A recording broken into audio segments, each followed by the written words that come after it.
ఆంధ్రప్రదేశ్ ముఖ్యమంత్రిగా ప్రమాణ స్వీకారం చేసిన చంద్రబాబు నాయుడు కుటుంబ సభ్యులతో కలిసి శ్రీ వెంకటేశ్వర స్వామిని దర్శించుకోవడానికి తిరుమల చేరుకున్నారు. గాయత్రి నిలయం అతిథి గృహం వద్దకు చేరుకున్న చంద్రబాబు కుటుంబ సభ్యులను టీటీడీ జేఈఓ వీరబ్రహ్మం పుష్పగుచ్చం అందించి ఘనంగా స్వాగతించారు. అక్కడే ఉన్న తిరుమల తెలుగుదేశం పార్టీ శ్రేణులు చంద్రబాబు నాయుడు ఆప్యాయంగా పలకరించారు. గన్నవరం నుంచి రేణిగుంట విమానాశ్రయానికి చేరుకున్న చంద్రబాబు నాయుడును జిల్లా కలెక్టర్ ప్రవీణ్ కుమార్, ఎస్పీ హర్షవర్ధన్ రాజు, తిరుపతి ఎమ్మెల్యే ఆరణి శ్రీనివాసులు, పలువురు టీడీపీ ఎమ్మెల్యేలు, కార్యకర్తలు పుష్పగుచ్చాలు అందించి ఘనంగా స్వాగతం పలికారు. రేణిగుంట విమానాశ్రయం నుంచి రోడ్డు మార్గం గుండా తిరుమలకు చేరుకున్నారు. రాత్రి గాయత్రి నిలయంలో బస చేసిన చంద్రబాబు ఈరోజు నైవేద్య విరామ సమయంలో కుటుంబ సభ్యులతో కలిసి స్వామివారి సేవలో పాల్గొనున్నారు.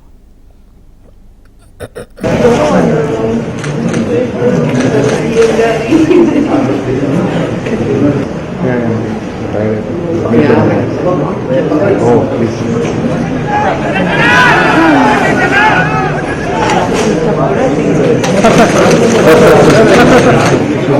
please.